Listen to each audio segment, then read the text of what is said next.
लग्नानंतर होईलच प्रेम या मालिकेचा आजचा म्हणजेच 22 ऑगस्टचा भाग तुम्ही बघत आहात मंडळी। आणि सॉरी प्रेक्षकांनो, आज जरा उशीर झाला मला व्हिडिओ टाकायला। जरा तब्येतीच्या तक्रारी वाढल्यात माझ्या अशात का कोणास ठाऊक। इम्युनिटी वीक झाली आहे, खूप खोकला आला होता। TTMचा रिव्ह्यू दिल्यानंतर थोडीशी रिलॅक्स झाले आणि मग या रिव्ह्यूला सुरुवात केली आहे। आणि तसंही प्रेक्षकांनो सणवार आलेत, घरातली तयारी सुद्धा करावी लागते, खूप धावपळ होते हो, माझ्या मैत्रिणी समजू शकतील। तर बघा, लग्नानंतर होईलच प्रेम या मालिकेमध्ये सुरुवातीला मानिनी आणि विक्रम यांची भांडणं विकोपाला गेली आहेत। पोरं लहान लेकरासारखी रडायला लागली आहेत। तिकडे रम्याला ऐकू आलाय बरं का आवाज मामा मामीच्या भांडणाचा। खरं सांगू प्रेक्षकांनो, माझं डोकं उठलं या मालिकेच्या। रम्या आणि वसू आत्या या दोघींचे डायलॉग इतके विचित्र ऐकवलेत ना प्रेक्षकांनो, लिटरली चीड आली मला आज। आता रम्या म्हणत असते, अगं आई मामा मामीच्या भांडणाचा आवाज आहे ना हा। त्यावर वसू आत्या म्हणते, अगं हो बाई, आपल्या विरोधातलाच आवाज येतोय हा। अगं बस झालं, बहिणीचं कौतुक असं ऐकू येत असेल ना। रम्या म्हणते, हो अगं असंच ऐकू येते आई। मग लगेच वसू आत्या म्हणतात, अगं म्हणजे माझाच उद्धार चालू आहे बाई। लगेच रम्या म्हणते, अगं आई म्हणजे मामा भाऊ माझा पाठी राया वगैरे झाला नाही तुझ्या बाबतीत। वसू आत्या म्हणतात, ए बावळट, पाठी राया नसतं ते, पाठी राखा असतं। कसलं ग तुझं मराठी रम्या।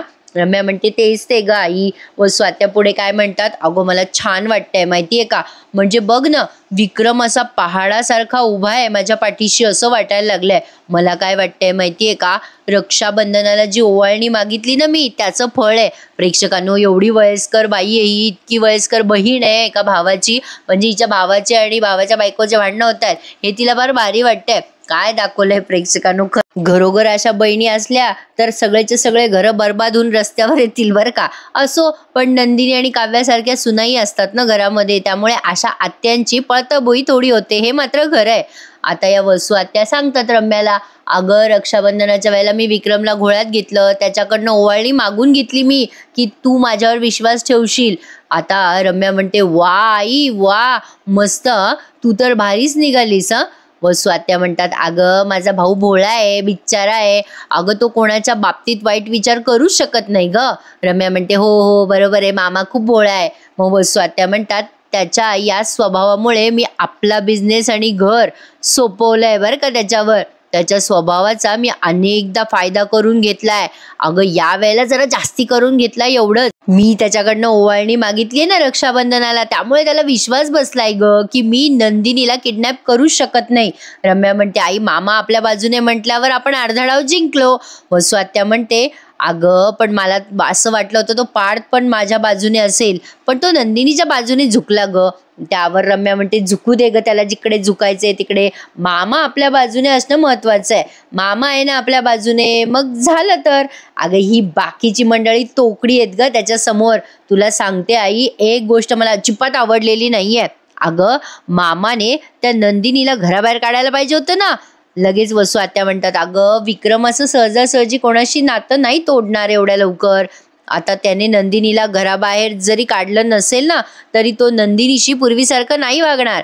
रम्या म्हणते, कशावरून आई। वसू आत्या म्हणतात, अगं तो काय म्हणाला तू ऐकलं नाही का, तू मला आता बाबा म्हणू नकोस नंदिनी। अगं हे सगळं ऐकून ती नंदिनी हरली असणार आहे।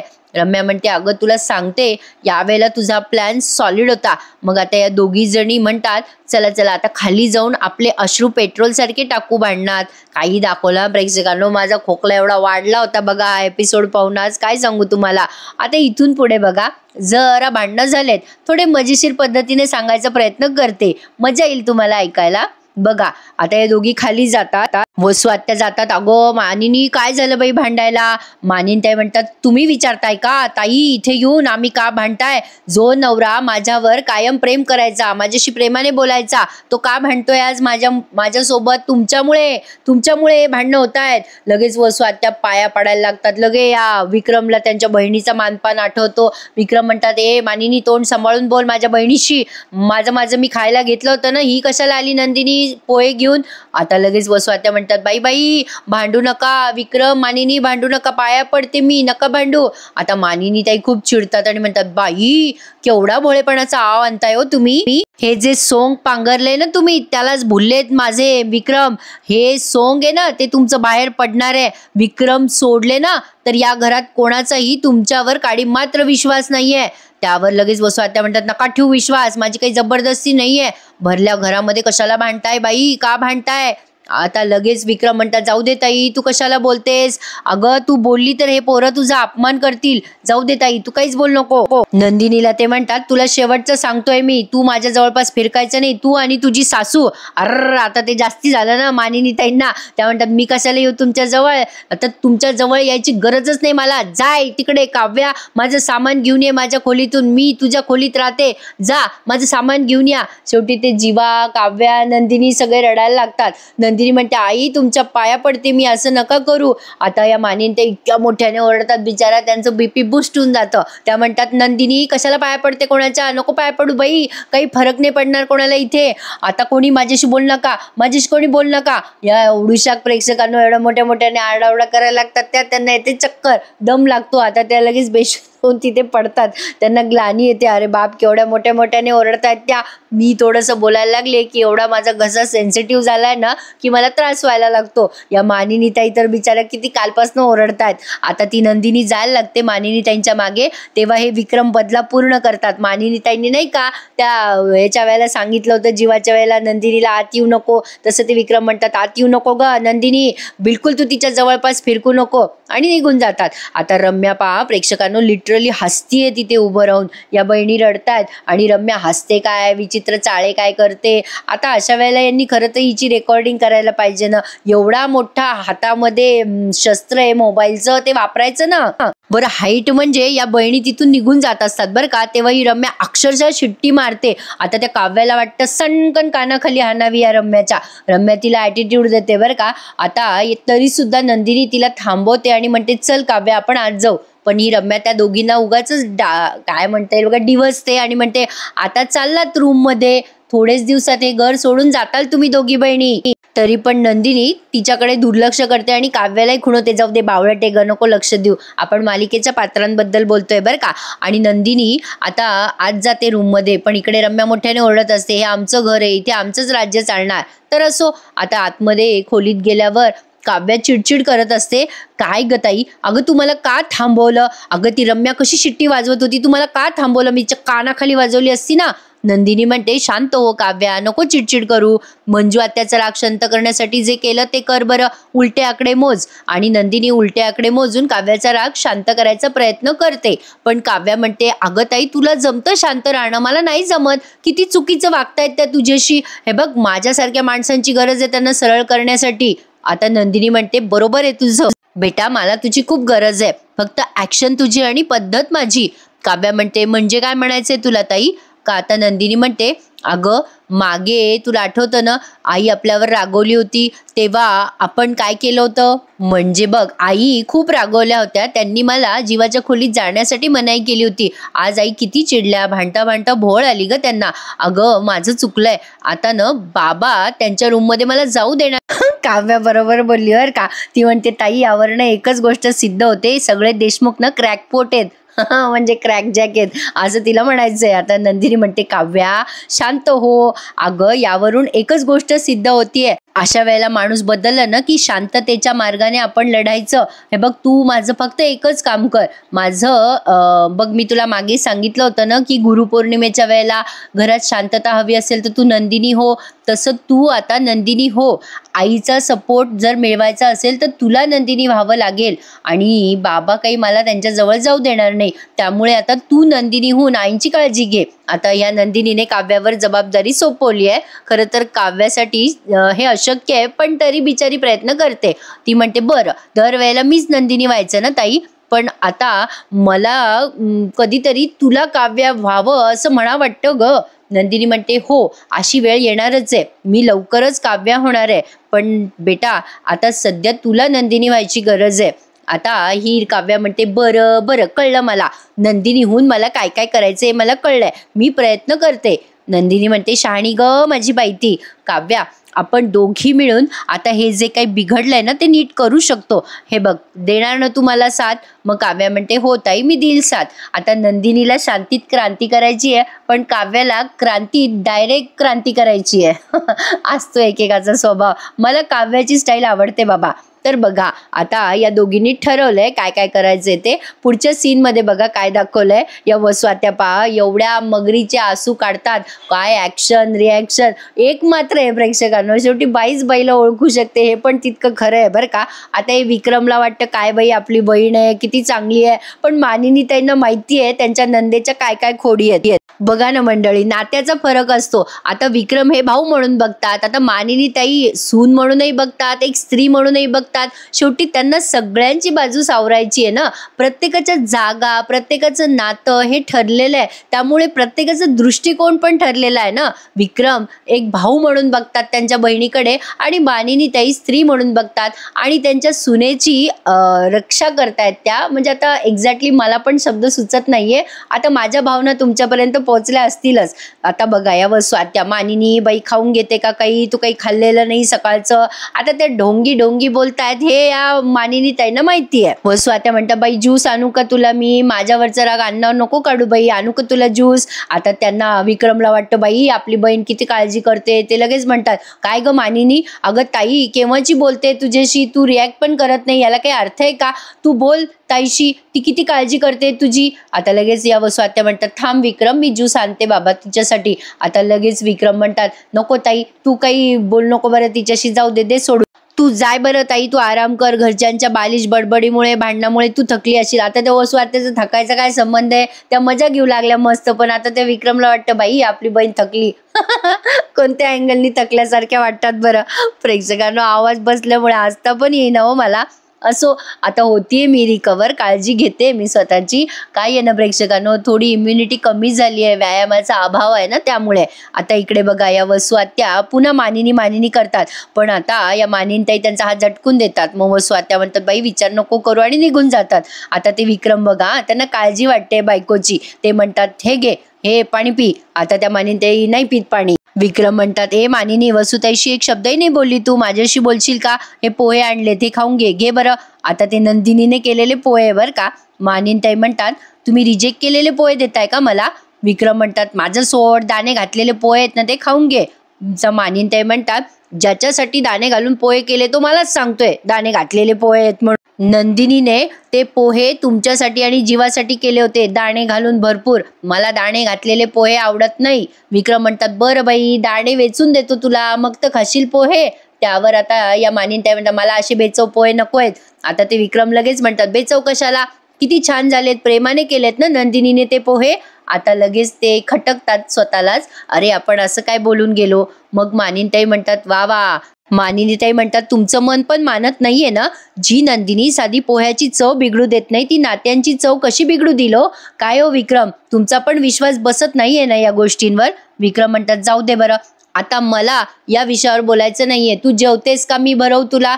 आता या मानिनी ताई म्हणतात मला नाही खायचं कोणाच्याच हाताने. मग विक्रम म्हणतात मग कोणाच्या हाताने खातेस. मग काव्या येते तिथे आणि म्हणते त्या आता माझ्या हाताने खाणार आहेत. आणि आता यावेळेला या दोन्ही सुनांनी जी दाखवली आहे ना प्रेक्षकांना स्वभाव तत्परता, ती मला फार आवडली आहे. म्हणजे यांच्यामध्ये घटस्फोट होणार आहे, यांचं नातेसंबंध ठीक नाहीये, तरी पण घरासाठी या दोघी बहिणी एकत्र येऊन सगळं करताय हे या मालिकेमध्ये खूप प्लस पॉइंटनी दाखवलंय.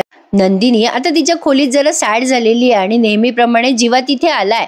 जीवा तिला म्हणतो किती छान दिवस होते ना पूर्वीचे. नंदिनी आता रडत असते, तो तिच्या जवळ जातो आणि तिला रुमाल देतो. नंदिनी आता रुमाल घेऊन तिचे डोळे पुसते. जीवा म्हणतो थँक्यू. नंदिनी म्हणते का बरं. जीवा म्हणतो अगं तू रुमाल घेतलास यावेळेला आणि तुझे डोळे पण पुसले रुमालाला, असं नाही बोललीस नेहमीप्रमाणे, मला तुमच्याकडून काही नको अगदी रुमाल सुद्धा. नंदिनी म्हणते आई बऱ्या आहेत ना. हो. जीवा म्हणतो हो आता बसली आई उठून, तू नको काळजी करूस. हा डायलॉग छान दाखवला त्यांनी नंदिनी मधला. आता ती आई आणि बाबांचा हसरा फोटो बघत असते नंदिनी फोनमध्ये आणि तिला रडू येत असतं. ती म्हणते बघा ना तो दिवस होता आणि एक आजचा दिवस आहे. मगाशी आई बाबा कशा पद्धतीने भांडत होते हो. असं वाटलं की मी वाईट स्वप्नच बघतीये. असं वाटलं हे सगळं चटकन संपवावं, जाग यावी मला पटकन. जीवा म्हणतो अगं जाग आल्यावर कळते ना नंदिनी की हीच रियालिटी आहे. नंदिनी, तू एवढी हुशार आहेस, शिकलेली आहेस, माणसांना जोडून ठेवतेस. खरं तर तुला हे सांगायची गरज नाहीये मला. या जगात चांगली माणसं असतात तशी वाईटही माणसं असतात. एक वेळेला चांगुलपणाला मर्यादा असते, पण वाईटपणाला मर्यादा नसते ग नंदिनी. नंदिनी म्हणते, हो जीवा, मला कळतंय. एरवी दुसरा प्रसंग असता तर मी वसुहत्याची माफी मागितली असती, पण आता नाही. त्यांनी सगळ्या मर्यादा क्रॉस केल्यात. आता मात्र सगळ्याच गोष्टी पुढे गेल्यात. आता नंदिनी रडत असते तेव्हा तिच्या डोळ्याजवळनं छोटी तिची पापणी आलेली असते आणि मग जीवा म्हणतो, थांब जरा, रडू नकोस, 1 मिनिट. नंदिनी म्हणते, काय करताय तुम्ही जीवा? आता जीवा म्हणतो, थांब ग जरा, आणि तिच्या डोळ्यावर आलेली ती पापणी जीवाने अशी काढून तिला सांगतोय की हात पुढे कर. नंदिनी म्हणते, काय चाललंय तुमचं? जीवा म्हणतो, असा असा हात पुढे कर ना 2 मिनिटं जरा. नंदिनी मग हात पुढे करते. आता हा जीवा म्हणतो, आता डोळे बंद कर आणि काहीतरी तुझी इच्छा माग. आता नंदिनी म्हणते, हा बालिश पण आहे ना. जीवा म्हणतो, माग तर खरी. प्रेक्षकांनो, कोण कोण करायचं बरं असं लहानपणी? आपण शाळेत असताना नाही का असं काही काही रुमर्स असायचे, म्हणजे असं बघा, कबूतर गेलं की हातामध्ये कवड्या येतात, असं बरंच काही असायचं. लाल रंगाची कार दिसली की गोड खायला मिळतं. आमच्या शाळेत असा ऐकायचो बरं का आम्ही. तसंच हे काहीतरी जीवाने नंदिनीला सांगितलंय, डोळ्याची पापणी घे आणि हातावरती विष माग. आता नंदिनीने विष मागितली आहे बरं का, आणि मग ती विष मागितल्यानंतर तिला थोडं रिलॅक्स वाटतं. जीवा म्हणतो, ए नंदिनी, तू नंदिनी आहेस बरं का, विसरू नकोस आणि टेन्शन घेऊ नकोस. आपल्या फॅमिलीसाठी ही एक वाईट फेज चालू आहे, ही निघून जातील. नंदिनी म्हणते, अहो पण तोपर्यंत आईबाबांच्या नात्यामध्ये कटुता येऊ नये एवढंच वाटतंय. आपल्या या भांडणामुळे त्यांच्या नात्यामध्ये कटुता येऊ नये, त्यांचं नातं पूर्वीसारखं व्हावं एवढंच वाटतं मला जीवा. जीवा छान उत्तर देतो तिला. म्हणजे या दोघांचे डायलॉग खूप छान आणि सेन्सिबल असतात ना प्रेक्षकांनो. आता जीवा तिला म्हणतो, यु नो व्हॉट नंदिनी, काही गोष्टी नसतात ग आपल्या हातामध्ये. अगं, आपलं लग्न होणार होतं हे आपल्याला माहित होतं का? पण तरी ते झालं. अगं, नसतात ग काही गोष्टी हातामध्ये. जे घडणारं असतं ते घडून जातंच. त्यामुळे आता जे घडून गेलंय ना त्याचा विचार करू नकोस, आणि तू एकटी आहेस असं तर अजिबात वाटून घेऊ नकोस. अख्खं देशमुख कुटुंब तुझ्या पाठीशी आहे, लक्षात ठेव. नंदिनी म्हणते, पण आपले बाबा? जीवा म्हणतो, हो ग, ते पण तुझ्या बाजूने आहेत, ते आहेत तुझ्या पाठीशी. फक्त ना सध्या जरा टेन्शनमध्ये आहेत. मला एवढंच वाईट वाटलं की त्यांनी तुला आईच्या खोलीत जाण्यापासून मनाई करायची नसती. नंदिनी म्हणते, जाऊ द्या जीवा, हरकत नाहीये. आता आईजवळ कोणीतरी बसलंय त्यांचं स्वतःचं, जे त्यांची उत्तम काळजी घेईल. त्यावर जीवा म्हणतो, कोण बसलंय आईजवळ? आणि आता इथे काव्या बसलेली असते मानिनी ताईंजवळ. पण एपिसोड इथे समाप्त झालाय. आज तसा एपिसोड लहानच आहे प्रेक्षकांनो, मोठा दाखवलाच नाही त्यांनी. तर बघा पुढच्या भागामध्ये काव्या आता मानिनी ताईंशी छान संवाद साधते बरं. मानिनी ताई म्हणतात, हे बघ काव्या, माझ्या नंदिनीचा हळवेपणा आहे ना तो तिच्या स्वभावाच्या आड येतो ग, तिला कधी एकटी नको पडू दिवस. आता काव्या मानिनी ताईंना म्हणते, हो, मी तुम्हाला वचन देते, या माझ्यातला खमकेपणा जो आहे ना तो बरोबर दिसणार आता सगळ्यांना. आजच दाखवते मी माझ्यातला खमकेपणा काय येते. आता काव्याने ठरवलंय आणि ती वसुहत्याला आता धमकी देते बरं का. इकडे वसुहत्या दीपकशी फोनवर बोलत असतात. दीपक म्हणतो, ती नंदिनी एकटी पडली पाहिजे, तिच्याकडून कोणीच नाही राहिलं पाहिजे. पण तरी सुद्धा पार, जीवा, काव्या सगळे नंदिनीकडून आहेत. मानिनी ताई सुद्धा. आता काव्याने नंदिनी स्टाईल तिथे देवाजवळ आरती वगैरे केली आहे आणि हे सगळे मिळून म्हणतात, आता तुमचा चेहरा आम्ही समोर आणू. बहुतेक तरी हे प्रकरण थोडंसं लांबतं वाटतं प्रेक्षकांनो, कारण की काव्याने ज्या माणसाला मदत केली तो दीपकचा साथीदार आहे ना, त्याला सुद्धा ते घेऊन येतीलच, कारण तो शॉट त्यांनी बराच दाखवला ना. आणि मिथुनच्या मोबाईलमध्ये पण तो व्हिडिओ सापडलाय. त्या पिऊला धमकी देत आहेत ना वसुहत्या, तो व्हिडिओ. पण आता नेमकं कुठलं सत्य समोर येईल आणि या वसुहत्याचं कारस्थान उघड होईल हे जरा गौड बंगाल आहे. बघूयात काय काय घडतंय. आजचा आपला हा रिव्ह्यू माझ्या स्टाईलमध्ये तुम्हाला ऐकायला आवडत असल्यास लाईक करायला विसरू नका मंडळी, आणि बघत राहा लग्नानंतर होईलच प्रेम. आणि गणपती बाप्पा जवळ आले आहेत, कोणाकोणाची तयारी झाली आहे मला कमेंट करून नक्की कळवा. आज पोळा आहे, तुम्हाला पोळ्याच्या खूप साऱ्या शुभेच्छा. तुम्ही गणपती उत्सव कुठे कसा साजरा करता हे तुम्हाला मला सांगायचं असल्यास कमेंटमध्ये नक्की सांगा, मला ऐकायला आवडेल. तर भेटूयात उद्या पुन्हा एकदा. तोपर्यंत टेक केअर मंडळी, धन्यवाद.